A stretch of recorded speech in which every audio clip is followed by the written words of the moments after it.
Hey guys, welcome back to World of Warships. Today we're taking a look at the Japanese battleship line. We're doing another tech tree showcase where I get an E in every single one of these ships going up the line.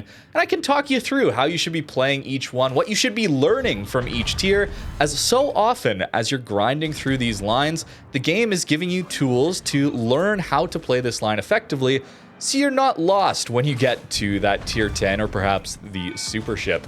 Getting an E or an expert efficiency badge refers to having that game's base XP be in the top 1% of recent games played. I think it's in the last 3 months or so. They have a rolling average there. And so we're having some pretty good matches. Not all of my matches looked this good. I'll be telling you how long it took me to actually achieve that expert efficiency badge, sometimes a little longer than others. So it's not like every battle is looking this good. And certainly, not every salvo is looking as good as this intro is, but I want to give you a little taste of what this line is capable of. The Japanese battleships were my very first line I played back in 2015, so I've got some experience with them, and still are worth playing, still are worth getting. Yamato is still a pretty solid tier 10 battleship, carried a lot by its overmatch. We'll talk about that more when we get there, of course. And these classic lines are still very much relevant for new players and more experienced players to grind through. I think it's really important to get a baseline playstyle for the class that you're interested in. A lot of the newer ships rely on gimmicks, and the gimmicks are very good and very strong. But it's really important to have a solid foundation on how to play each class. And that way, the gimmicks aren't a crutch to make up for your bad plays. Instead, they're actually an augment to accelerate your playstyle and what you're doing. They're actually going to benefit you much more rather than just using them to cover up maybe a weakness in your playstyle or your positioning. Yes, that was a near full health dev strike on a Montana. This line is very good. But before we get to the super ship, we gotta start at tier 6 and work our way up. Here's the build that I was running. Try to limit the commander points on these lower tier ones. It's not reasonable that you're gonna have a 21-point commander at tier 6, as well as the modules that I was using. Took me 9 attempts to get the E in this one, and I gotta say, Fuso is still an excellent tier 6 battleship. Battleships in general at mid-tier, lower tiers like this are incredibly powerful, and you need to be taking advantage of that, okay? At higher tier, if you miss position, you get burnt down very quickly. You got weak superstructure, you got weak upper belts, you got weak citadel placement as well. So with Fuso, it's really important for you to focus on trying to push up with your teammates. Having a battleship at closer range to support on a cap, devastating guns when they hit, as well as just general HP to help augment some of the incoming damage that is very easily going to take out cruisers and destroyers, especially at these mid-tiers, is really important. Try to experiment with getting closer to caps. Try to experiment pushing up with your DDs and sending some salvos into the enemy destroyers. Things like this are going to massively improve your win rate as well as your battle impact. Sometimes battleships can feel a little bit lackluster on their battle impact, and that's because you're probably playing them a little too far back, unless, of course, you're pushing in early and dying very quickly. That is something that can happen as well, especially at higher tiers. But at low tier here, this is your time to experiment.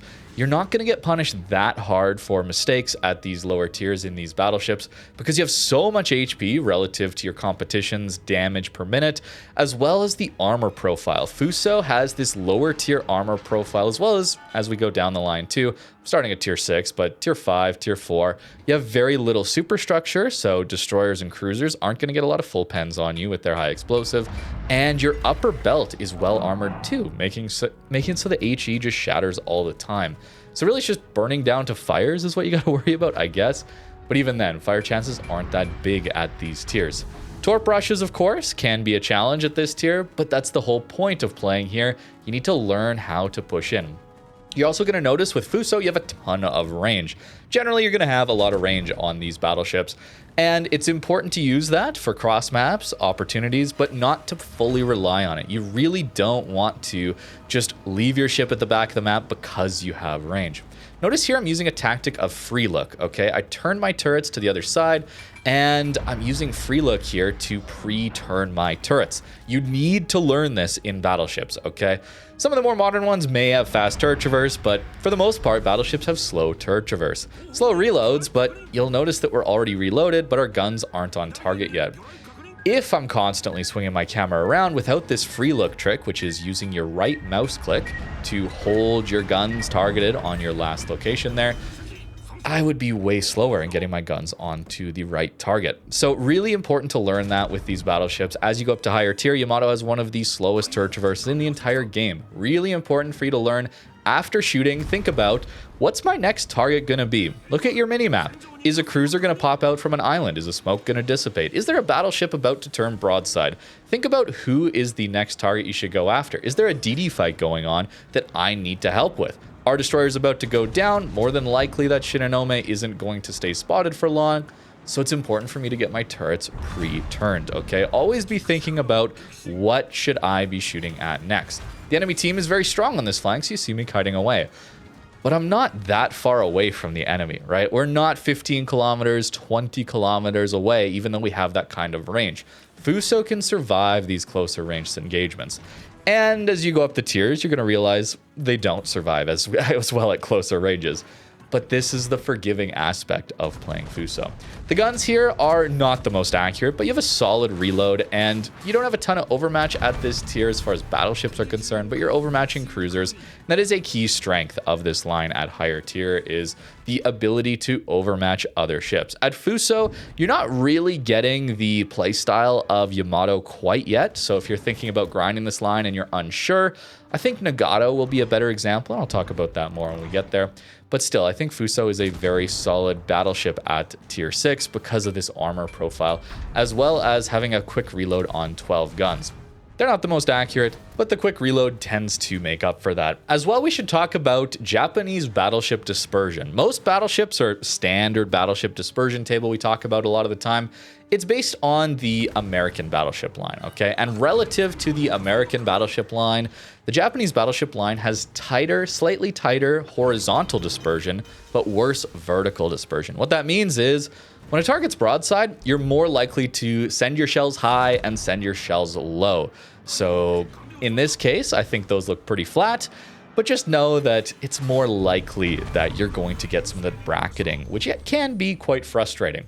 Although given the caliber of guns, they're typically pretty high on this line, that ability to overmatch angled targets, it can be nice into more angled targets. It's trade-offs, of course, and it's a minor difference. It's not as big of a change as going from battleship dispersion down to battlecruiser dispersion or cruiser dispersion. It's a minor difference, but it is worth mentioning here. While Fuso does have solid armor, it's important to keep angling it in between salvos, okay? We don't want to sit broadside because it does have a hittable citadel. We also want to angle away or in, depending on if we're kiting or pushing. We want to be turning our ship, so we're not fully exposing our broadside. Only when we have a shot ready do we want to do that. The ship has a sluggish rudder shift at 15 seconds, but a decent turning circle radius. So you should be able to comfortably angle your ship most of the time. That's a really important skill to learn as we go forward, as sometimes these ships, the Japanese battleship line, aren't the most well armored on their broadsides, okay? You need to be angling them. You need to get used to turning your ship to avoid some of that broadside damage. Since we're trying to push in and be a little more aggressive with Fuso to learn the limits of battleships, it's also important to talk about the damage control party as well as our repair. You shouldn't be ever damage controlling a single fire unless you know you're not getting shot at for the next couple of minutes, which is typically not guaranteed, all right? We really need to let one fire burn. And I know I took conceal first, but probably should have taken fire prevention first. That is the most important skill on Battleship. We'll have it for Nagato, don't worry. But fire prevention really important on these battleships, as that is the key way that you're going to lose HP in a Fuso. At higher tier, we'll take a lot more pen damage than a Fuso, but it's good to learn best practice when it comes to using our damage control party. Sometimes you're going to get behind an island, you know you'll be safe. Sometimes you can greed that out a little bit, but for the most part, wait for that double fire to happen. So there's our E in Fuso, a very good ship. It took a little bit of time to get that E, but it was not a painful grind. Onwards to Nagato. This one took 6 attempts, and here we see, yes, we go for fire prevention as soon as possible. You should switch that order. Go fire prevention first and then concealment. It's important to get that concealment though too. We want to be not always spotted, okay? It's nice to go dark in between salvos. It's nice to surprise cruisers as they may not know where we are, and so they might actually show broadside. I also want to point out how aggressive I'm going to be in Nagato. This is a weird tier for battleships where typically we all overmatch each other. We all have that ability to overmatch 26 millimeters of armor, which is what most battleships have at this tier. So it's a weird tier to learn tankiness. It's a weird tier for pushing in. It's a weird tier for angling. However, we got a lot of HP and we should be using it. Nagato is a surprisingly tanky battleship. Notice how aggressive I'm getting up here and how much pressure I can apply to the enemy team. And I'm not doing a ton of damage early. Unfortunately, that vertical dispersion, I think, is going to troll us a little bit in this game. But you can afford to play quite aggressive in battleships at these tiers, and that's going to train you to look for opportunities to push up and help your destroyers survive. Our Fubuki is playing pretty aggressive, okay? And we get the overmatch now at this tier much more so, and that poor cruiser is going to feel it. Overmatch is an interesting mechanic, okay? It's something that is frustrating to play against, certainly, but it's something that this line relies on to be competent, I would say. So Nagato, I think, is going to be a great approximation of what Yamato feels like at tier 10, okay? Yamato does not get overmatched by all the battleships at its tier, but Yamato does not have the best armor. It does feel quite sluggish, and the guns feel a lot like Nagato, where we do have that overmatch ability. We have good accuracy here. This one trades out volume of fire like we saw in Fuso in exchange for much better accuracy. Typically, this game is not going to show it. Actually, I got trolled quite a lot in this battle for the most part on our dispersion. Typically, the dispersion is pretty good on Nagato relative to a lot of the other battleships at its tier. It's like 2.0 Sigma, as well as our standard battleship dispersion. I think if you enjoy Nagato, you're probably going to enjoy Yamato at tier 10. It's not a guarantee if you don't like Nagato, you won't enjoy Yamato.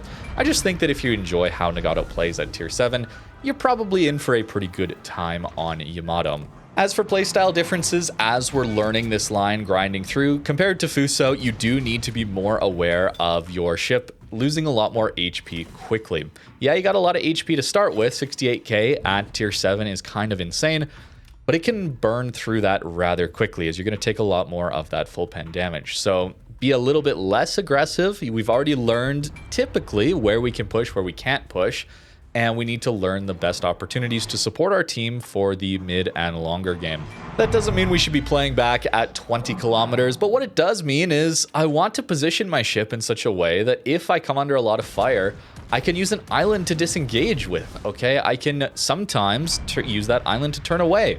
I don't want to be pre-kited at tier 7, certainly not, but I want to have the opportunity, if the enemy team is strong on our flank, to get a decently safe turn in, and that way I can kite a little bit more. I'm not going to kite back to 20 kilometers, but I do like to play Nagato in the 10 to 15 kilometer range. Getting closer than that, it starts to feel like I'm not actually benefiting that much from better accuracy or easier to hit targets. All I'm doing is making my ship a little bit more vulnerable. It's not a brawling line, okay? It's a ship that wants to play mid-range, and a little bit longer ranges too. It can work pretty well, but mid-range I think is best. Where Fuso, I think that one sub 10 kilometers works quite a lot better. This will hopefully be the one time in the video that I will mention it.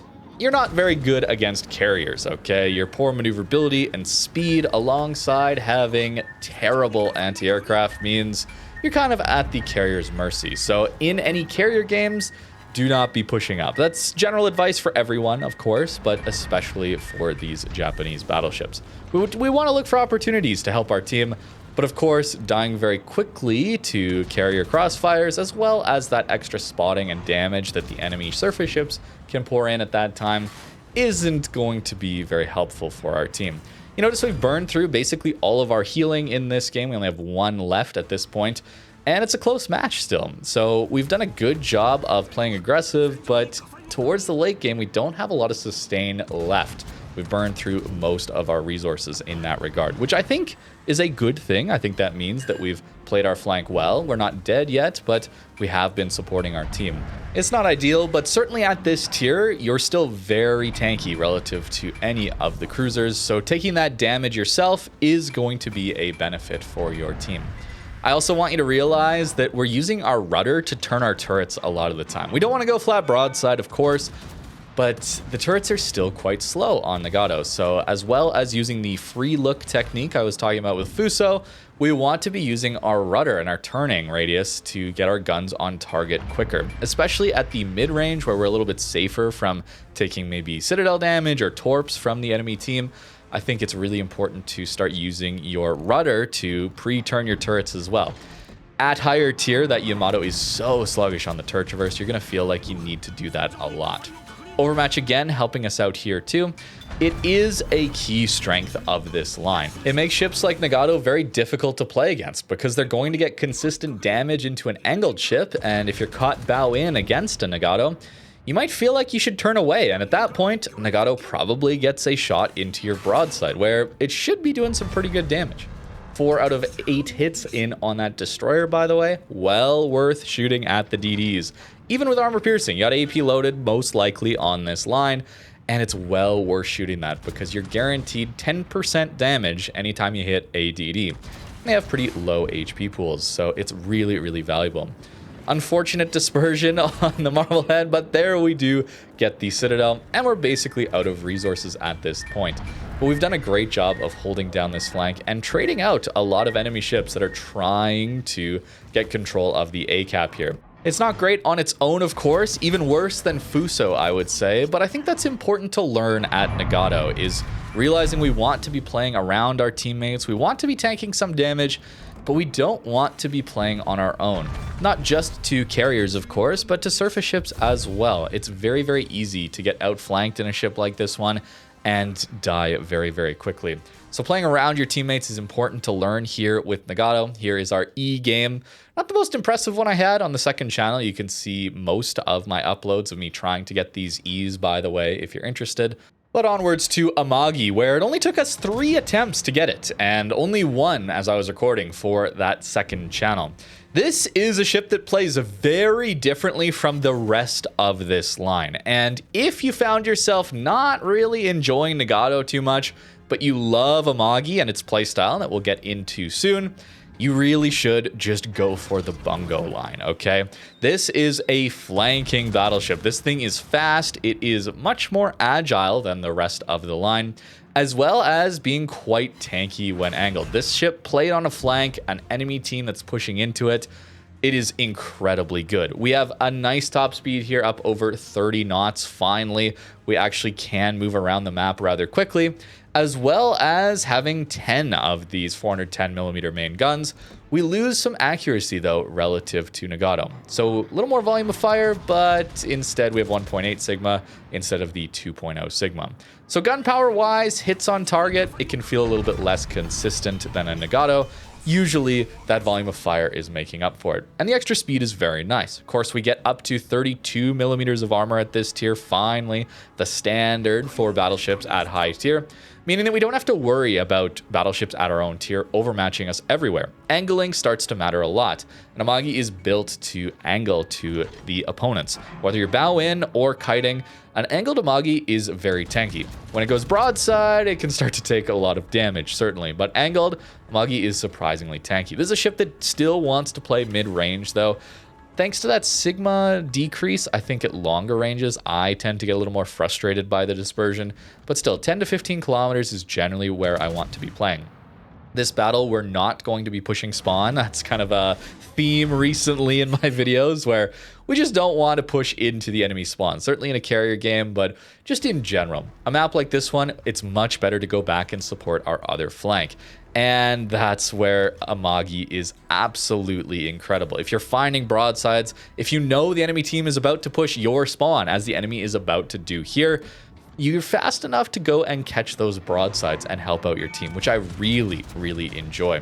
I'd also say Amagi gets pretty good concealment, allowing it to maneuver around the map without being detected too often, unless you mean to. So generally playing around your concealment range, distance away from the enemy ships, is a pretty good practice. It's not always going to work out, but I think that's a pretty good rule of thumb to go for. Is just stay within that 13 to 14 kilometers away from the enemy. That's where your guns are still going to be very, very effective, but you're not going to be so close that you can get run down. This is a ship again. The whole line does not want to get caught on its own. It's great in with its teammates. It's amazing at dealing a ton of damage and in the right situations, soaking up incoming fire as well. And I, again, just have to point out the speed here on Amagi, allowing us to go from being on the one line, right? I played the flank, I played one line. We realized the enemy team was pushing through the decap, and I'm still able to get back towards and help our friendly Massachusetts before our other Massachusetts actually is able to. It's so nice to have that extra speed to get to where you need to be to catch broadsides, all right? Concealment helps with that, of course, but also speed. Sometimes you just miss out on opportunities when you're a slower ship. And this is why you don't want to push spawns, by the way. Perfect example. Notice how they had to angle to Massachusetts or me. That is a bad situation to be in, and Amagi wants to capitalize on that. We realize our Massachusetts has gone down at this point, so we're not going to full push back into them. We're going to try to play within that 10 to 15 kilometers, maybe a little further, considering Massachusetts secondaries and is more of a brawler. We want to play at those mid-ranges more, and we don't want to get caught in a unfair fight where the enemy team has way more ships than us. Enemy Amagi is coming back. Massachusetts decides to kite away, but their carrier is also here. And this is where Amagi wins games single-handedly, okay? Bit of story time, but way back in the day, this, again, was my first line that I played, but also, I got into competitive with playing Battleships at Tier 8. Back in the day, it was Supremacy League. I would play things like Bismarck, I would play things like North Carolina, but I would play a lot of Amagi on flanks, just like this. You'd put an Amagi on the weak side flank, where the enemy team is likely going to be pushing, and Amagi is just so good in these scenarios. It still is. It's still amazing in situations like this. The guns hit very hard. You get decent overmatch, certainly against cruisers at this tier, but crucially, angled like this, it is very hard to take down. It doesn't have a massive superstructure, and its speed and maneuverability at these ranges allows it to be a little bit tricky to hit, okay? The thinner profile here and them not knowing exactly how I'm going to accelerate, this is exactly where we want to be playing. It's also why something like prop mod can be quite useful on a flank like this. At this 15 to 16 kilometers away, enemy battleships have so much lead time that a little bit of prop mod throws off their aim enough into our angled ship, we shouldn't be taking too much damage. It's not like we're going to be avoiding the shells, but it's that they won't be able to hit the spot on the ship that they necessarily would want to. Where the rear of our ship has very little above water as well as no superstructure. That's where they're just going to be mainly bouncing and not doing a lot of damage to us. We also don't want to be too greedy on these flanks, which I have been doing, okay? You notice how when I'm shooting the Helena here, I'm showing more broadside to the Massachusetts and Amagi to fire all my guns. Makes sense, right? But maybe if this hasn't been pointed out to you, it's much better to be firing at the enemy that's furthest on the flank, the one that allows you to keep your ship angled to the most number of enemies. So in this case, that's the Massachusetts. If I'm barely able to fire all of my guns at the Massachusetts, I'm showing like a 30-degree angle to them. The Amagi, it's less than a 30-degree angle.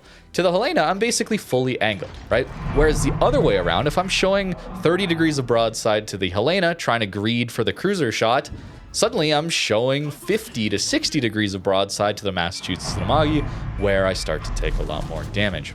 Amagi goes broadside. We haven't been doing a ton of damage to their angled ships. I'm trying to hit superstructures, but it's not going as successfully.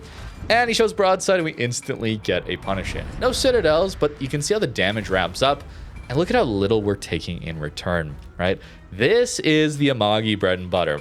And this is not really how the higher tier Japanese battleships play. And even things like Nagato don't necessarily play like this. So if this playstyle is enjoyable to you once you get to Amagi, and again, you didn't enjoy Nagato that much, it might be a really good idea to just switch over to the Bungo line. More gimmick heavy, that's spotter playing, but they are in a similar vein to Amagi. They want to play in a similar way, where they want to get on flanks, they want to use their concealment and their speed to find opportunities like this, to play that mid-range battleship role, to be able to move around the map a little quicker, to have very accurate guns, to be somewhat tanky when angled, not so much when broadside. I think you would enjoy maybe the Bungo line a little bit more.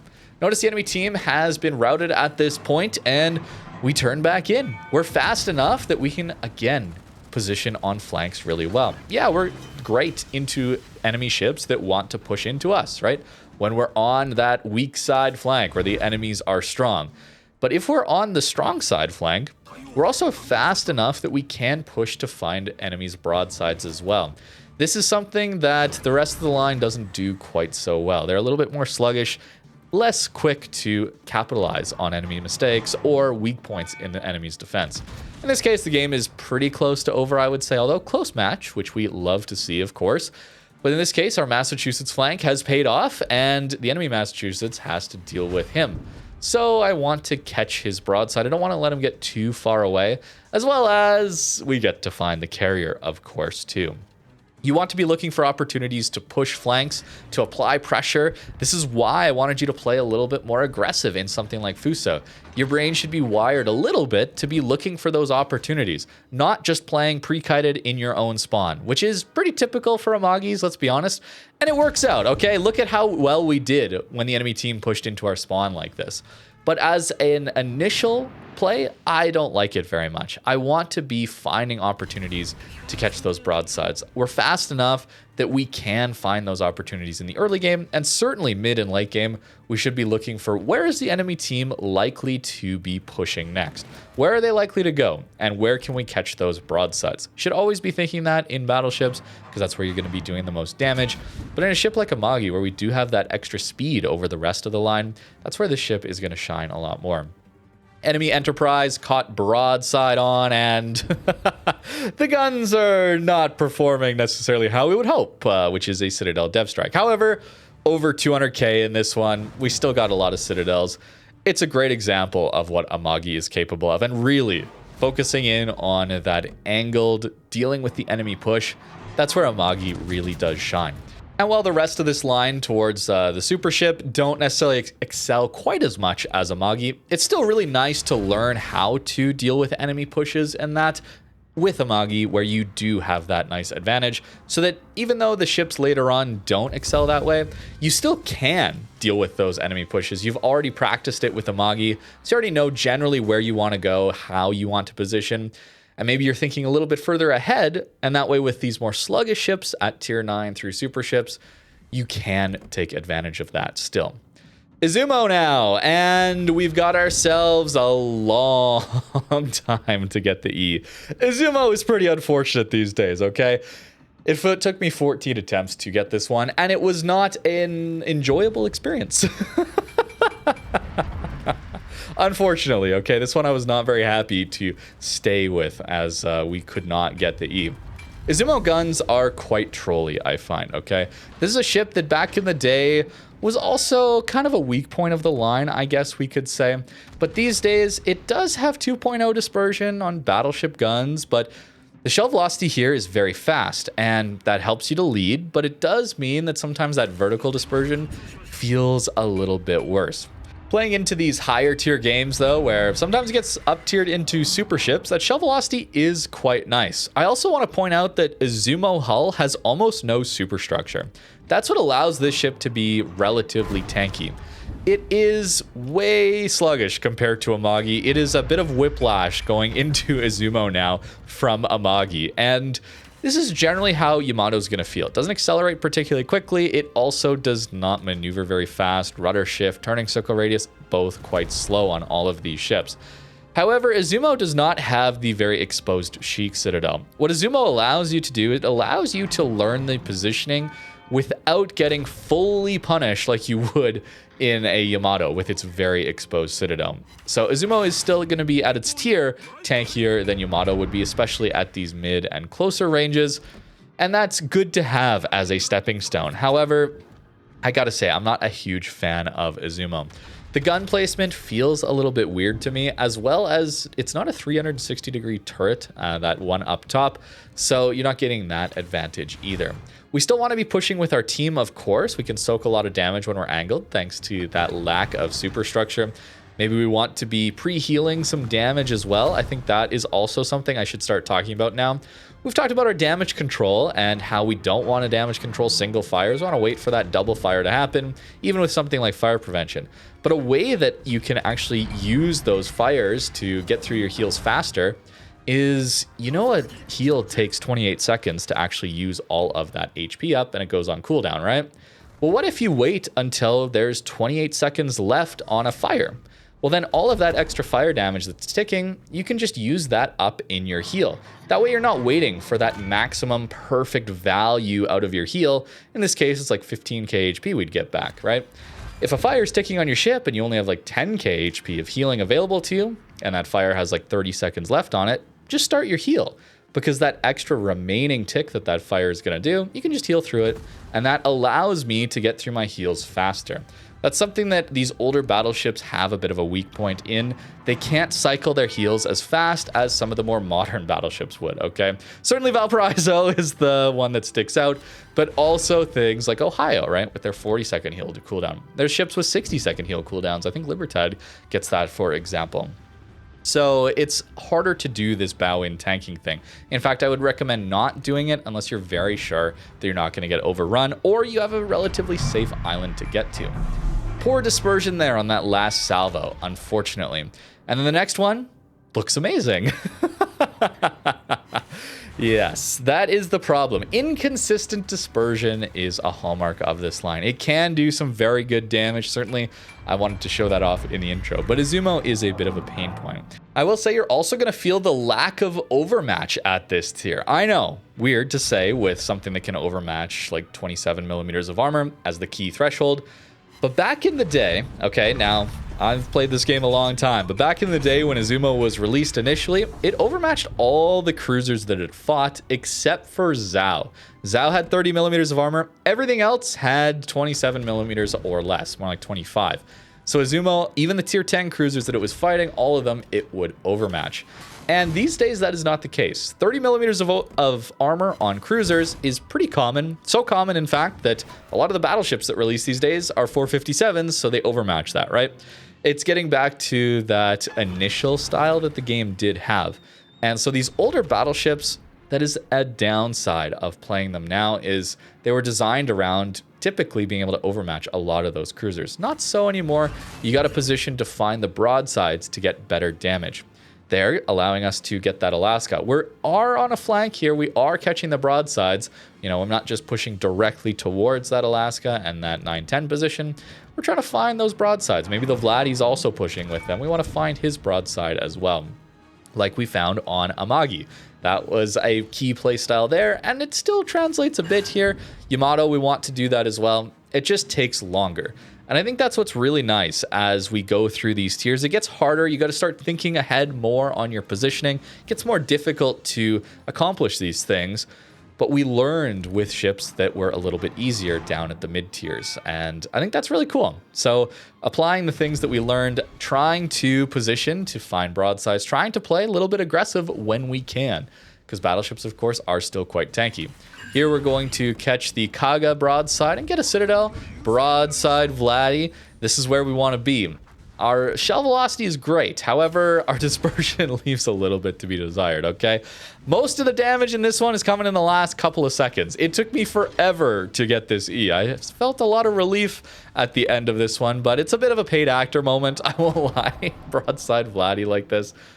Yamato feels a lot more consistent than Izumo, okay? If you're finding yourself frustrated at Izumo, I don't blame you, okay? This, by far, is the worst ship in the line to me, okay? Everything else about in this line is, at minimum, a good ship for its tier, or even a great ship at its tier. Izumo just doesn't really feel that good to play to me. It's the ugly duckling of the line, unfortunately. But if you can manage to get through it, there are some pretty amazing ships at tier 10 and at super ships tier, of course. For the most part, I find this line has plenty of range. In fact, too much range, oftentimes leading to people playing these ships far too passive. Izumo is also one where I would say maybe is not the case. For those up tiers into super ship games, or even tier 10, they can be passive enough that 20.21 kilometers doesn't feel quite enough some games to play this ship comfortably. You might feel like you have to push in more than you'd like to, or more than your teammates do, and then you get yourself focused down. Yeah, the lack of superstructure is a key benefit here, but the ship can still burn down very, very quickly. And it's very sluggish to maneuver. It's very hard to get this ship out of danger, out of a bad position once you're in it. So it's important to recognize the opportunities that you have and which ones are going to lead to your ship sinking very quickly. Again, why I wanted you to play a a little bit more aggressive with those lower tier ones where things are a little bit more forgiving. Broadside Kaga again, and no, we can't. It'll troll, okay? The guns will troll, but we still got upwards of 200k in this one, so I was happy enough with this example of Izumo. It's a hard one to play, guys. This one is very difficult. Now, up to Yamato. 13 attempts. This one took me a while as well. However, I was having a much better time playing the ship. As you saw from the intro, a lot of those Dev Strike clips were just from Yamato. The games just didn't last long enough, okay? It wasn't a, oh, I'm having a bad time. It was, oh, Matchmaker's just not letting us get the full E game. So, in the match that we did get an E in, I want you to notice we're going to be pushing up with our DD. We're going to be trying to support these engagements. We got a Napoli here. We got a Kleber here. And this flank might not go our way necessarily, but we're going to try to get close enough to help on some of these engagements. Yamato is sluggish like Izumo. Yamato has very good guns, though, in comparison. The shells are a lot slower now, going up from Izumo to Yamato, but you get a lot more overmatch, and the dispersion is a very nice, very consistent, because now we get 2.1 Sigma instead of 2.0 Sigma on Izumo, as well as I'm running Legendary mod, okay? And I think it's fair for me to showcase that as a tier 10, as you may be grinding towards that as well. I think it's well worth looking for is Yamato's Legendary upgrade. I show too much broadside to Bourgogne of all things at 20 kilometers, and we get punished. See? You get punished in this ship. Yamato armor is not that great these days, okay? Upper belt is squishy. You can get citadeled. It's got this weird cheek citadel, in fact, where at 30-degree angle, firing all of your guns, you're exposing the front portion of your citadel. It's angled in such a way that it's actually flat to the enemy when you're showing a 30-degree angle. So a key weak point there. We have 32 millimeters of overmatch now as well. So ships like Bourgogne, a lot of battleship extremity armor, we can just punch right through without having to worry about the enemy's angling. Feels a lot more like Nagato guns. Except at this tier, not everybody gets that 32 millimeters of overmatch. So Yamato can still play relatively efficiently. Here, we don't have a lot of teammates on this flank, and the enemy carrier seems to be going for this flank as well. So I want to be a little bit cautious.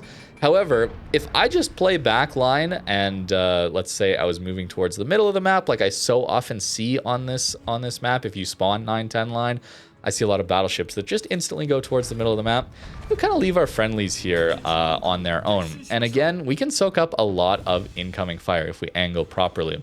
We also want to be pre-turning our turrets. We want to look for those opportunities. Can we get a shot over on this Napoli? Do we have that opportunity to hit the destroyer? That is something I want to watch out for as well. Yamato shells do a ton of damage, so those overpens deal a lot of damage as well. Those are kind of the things I'm thinking about when we're playing on a flank like this one. We're not full pushing here either. Notice we're kind of slow here, but we're within 6 kilometers of our cruiser, 10 kilometers of our destroyer. So we're not exactly camping the back of the map. We're playing reasonably around our teammates, as well as we're trying to be ready to provide that supporting fire into those all-important destroyer engagements. Well, taking some pot shots at longer ranges. This is where I want to be playing Yamato. This is where Izumo likes to be played as well, but it's just nowhere near as impactful. So I really do enjoy playing Yamato in these types of positions. Notice our Kleber is pushing very aggressively and finds the destroyer. He smokes up, and in fact, our Kleber is spotted from firing, so he's probably going to go down. But I'm ready for this shot if he gets in range. And you see how we had our turrets ready? Everything was pre-turned, ready to go. We get the shot and are able to trade him out. We want to look for those destroyer shots rather than just trying to farm down the Bourgogne that we overmatch, right? Target selection is very, very important in a Yamato. Thinking about pre-turning your turrets to the target that is most important is also very important because your turrets are just so slow here. In fact, I gotta let you guys know, the turret traverse here is 60 seconds. It's a full minute for 180 degrees. If you have your turrets pointed on your right side and maybe you're kiting, to get them around the other side, it's gonna take you more than a minute. It is wild how slow this turret traverse is. So you gotta be pre-thinking about a lot of these shots, as well as turning our turrets via our ship's hull. We're doing that on lower tier ships, but it is worth thinking about. Our Napoli's also pushing quite aggressively here. We want to support, but also we can't full push their spawn, right? And we've done a good job so far. We've dealt a lot of damage on this flank, and we're kind of winning this flank, but there's not a lot of ships over here, so it could spiral rather quickly. Enemy Moskva starts pushing the middle of the map, and this is an opportunity of, like Amagi, we want to find opportunities to get broadsides, right? The enemy team pushes our spawn. We want to be ready for that. Yamato has the range to be quite comfortable there, as well as great accuracy to be relatively consistent here.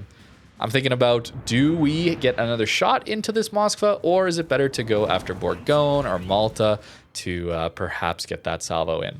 Nice broadside hit there. I think we'll stay on the Moskva. And now I'm pushing down probably too much. In fact, I should be thinking about turning away. You'll see why this is a bad idea. A Yamato caught out, like the rest of this line, but a Yamato caught out on its own is not going to have a very good time. And my team probably has that Moskva relatively cleaned up at this point, ideally. This is why, again, you just don't want to push spawns. Everybody turns and shoots the guy that's pushing into the spawn. And our Napoli goes down. So now we're caught out on our own. I probably should be turning away at this point anyway. I'm getting a little bit greedy though for damage to get the E, okay?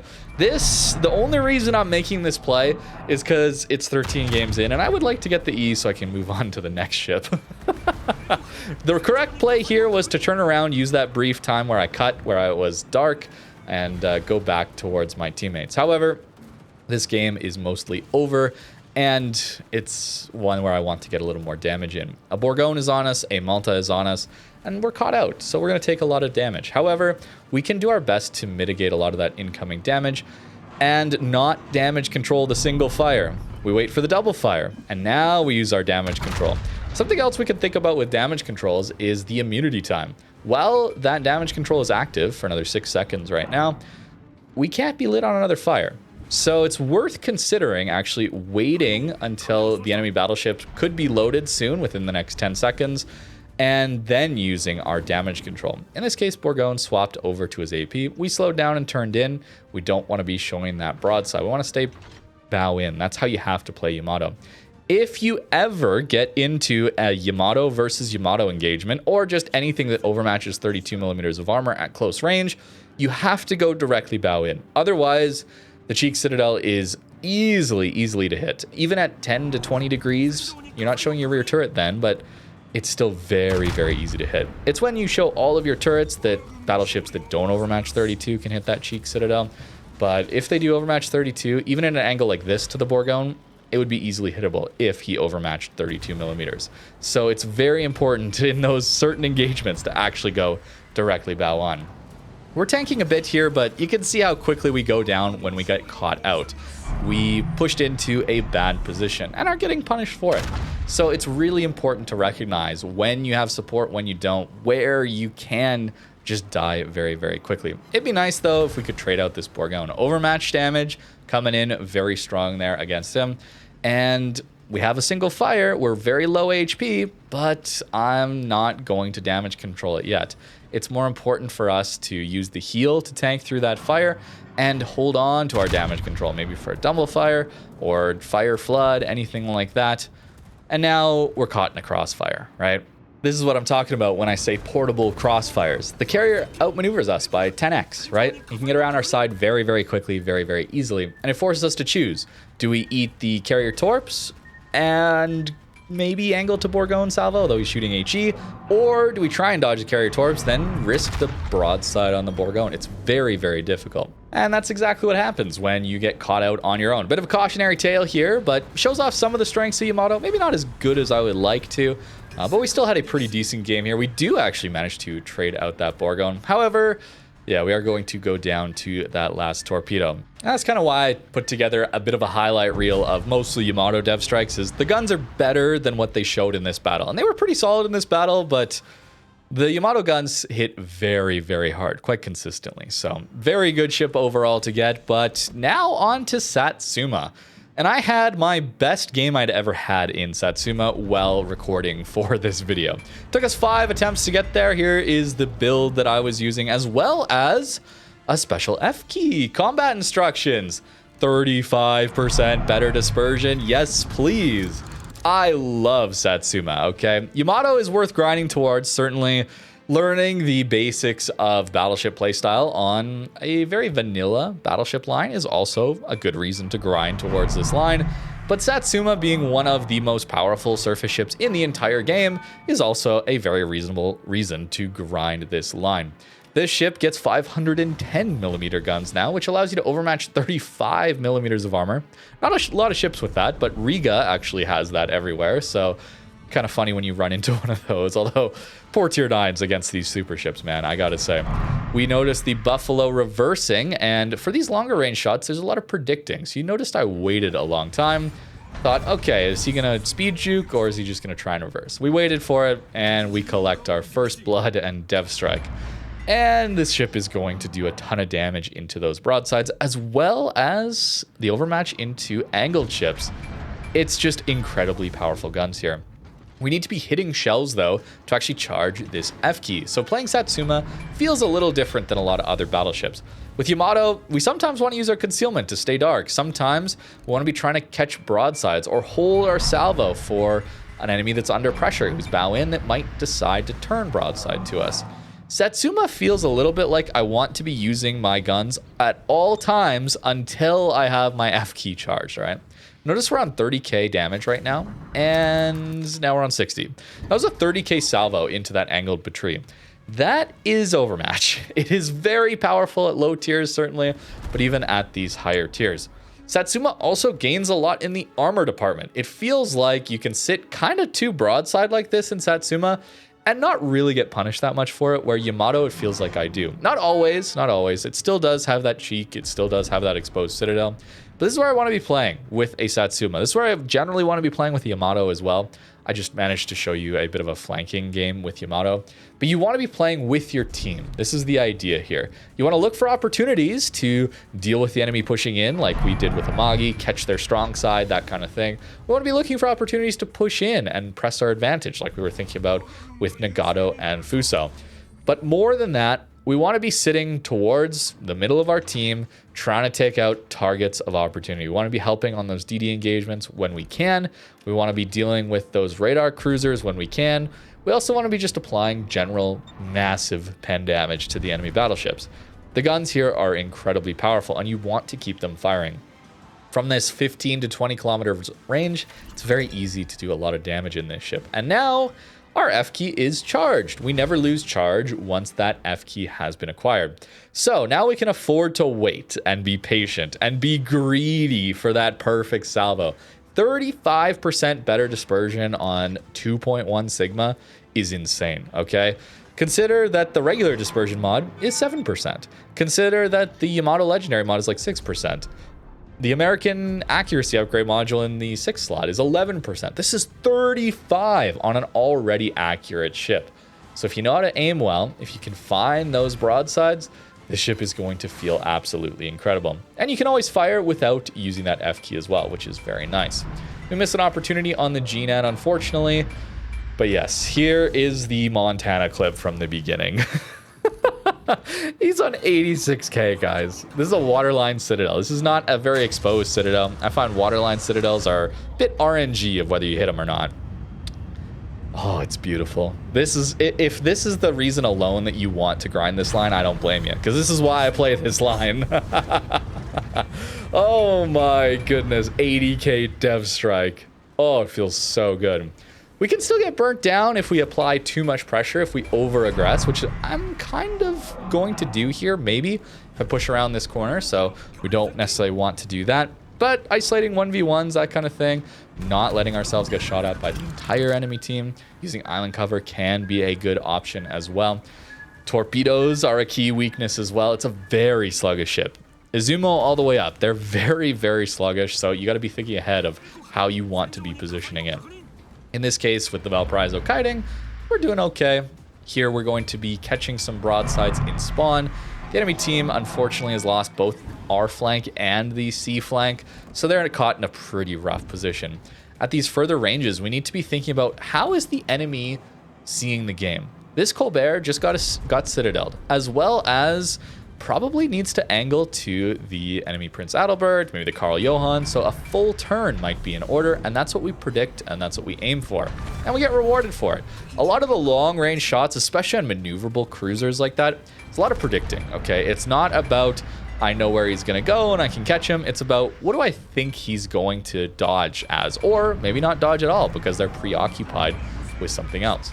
We see the Jinan has gone down, and so we're not as worried about torpedoes. We can start thinking about pushing out here a little bit more.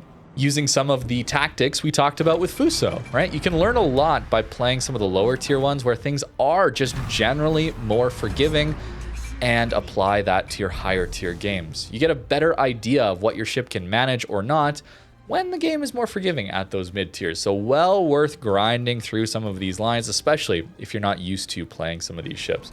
Pretty nuts salvo there on the Battleship. Very happy to get that, of course. We're nearly got our F key yet again on this broadside Shikushima at 15 kilometers. And that's going to be a Citadel. The pen on these guns is immense as well. So very, very good consistency. Enemy Drake, poor tier 9s, I gotta say. He's going to stay angled to us, actually. So I'm going to wait and hold. We got our F key charge. Do I want to use it on him or not? Is he going to greed for his front guns? Notice how he's angled so that he can't actually shoot his front guns. This is another tactic we can use to see, hey, are they going to go more broadside? Is that a predictable turn? And in fact, it looks like he might turn for that. And it looks like he was. So I tried for it. And because he was already starting that turn, I don't think he was able to rudder over in time. Or maybe just didn't notice. Regardless, we get the Kraken. And that's pretty disgusting dispersion on a poor tier 9 cruiser. Even if we didn't Citadel. It's crazy. Over 300k at this point, and it's before the 10-minute mark in the battle, by the way. Yes, it's less than 10 minutes for 300k. Insane. Absolutely insane battle. If you're wondering why I'm no longer using the Smart Horizon crosshair with like all the lines on it and everything, this game is why. I'm basically coping that standard, regular, default crosshair is better. It's so much fun to have 10 Citadels, 2 Dev Strikes in a Satsuma, broadside Ruprecht at 20 kilometers. It really is. At any range, we're just looking for those broadsides. If there's not broadsides, we're looking for targets that we overmatch. Satsuma guns are just that good. We have taken some damage in this one. We're nearing 2 million potential damage, but this is not a brawler. Again, Citadel's there. Everything was working out in this game. Not every battle looks this good, by the way, but it's not a brawler. Again, we want to play in that 15-kilometer range. It's not exactly a perfect scenario every time, but if you look at your ship's concealment range in a battleship, and it's like 14.5 here, try to play that far away from the enemies generally. If you take a lot of heat, maybe play a little further back in that battle. Heal up, kite away. If you're not taking so much damage, if they're maybe running away from you starting to, start to play a little closer. It's not a perfect rule of thumb, but it can help you out a lot. 374 at this point. Our F key is charged yet again, and it's just the Patrie left. So may as well F key here. We're about to win this battle anyway. Absolutely insane game in Satsuma, and this line is still very, very good to grind through. I gotta say, the guns, especially on Nagato, felt really good at the tier. Not in the battle that I got to show you, unfortunately, but generally felt pretty solid. And that, I think, feels a lot like these higher tier Yamato, Satsuma types. Not perfectly, of course, but I think if you get to Nagato and you don't like it, you may not enjoy these higher tier ones. You might still, because Nagato is not as powerful as Satsuma is at its tier, okay? But it is a decent approximation of what this higher tier playstyle feels like.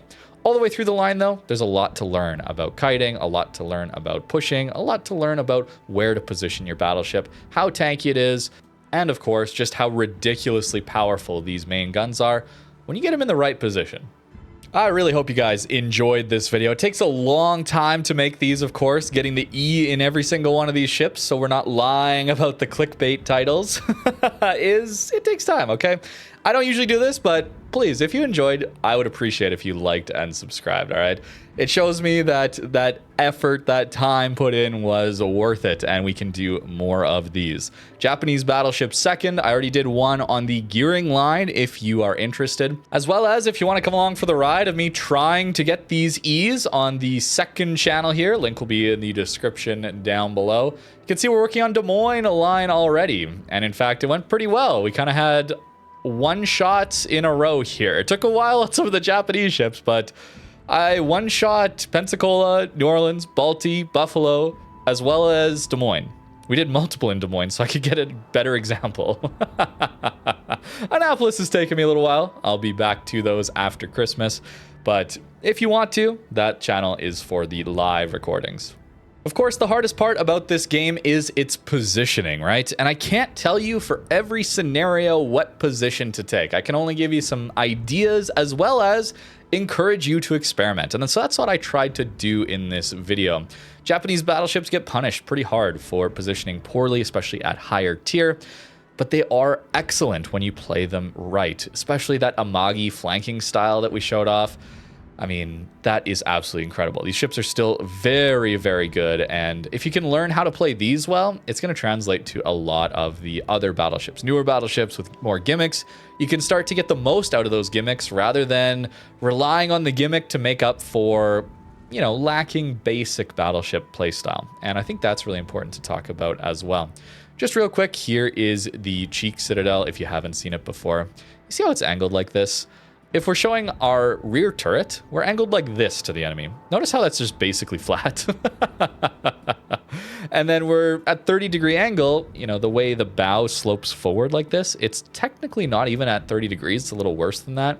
So then even if you don't overmatch 32, you can just punch right through that. That is the cheek weakness, of course. But maybe that's why this game is so good, is that we can't definitively say every battle how you should position to maximize the game. I think that's why it's so good, is every battle is different.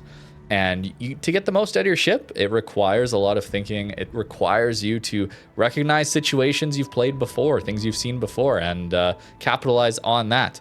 And of course, experiment. I think experimenting is really cool and allows you to learn a lot more in practice than I can directly tell you in a single video. But I think this gives you a good starting, jumping off platform.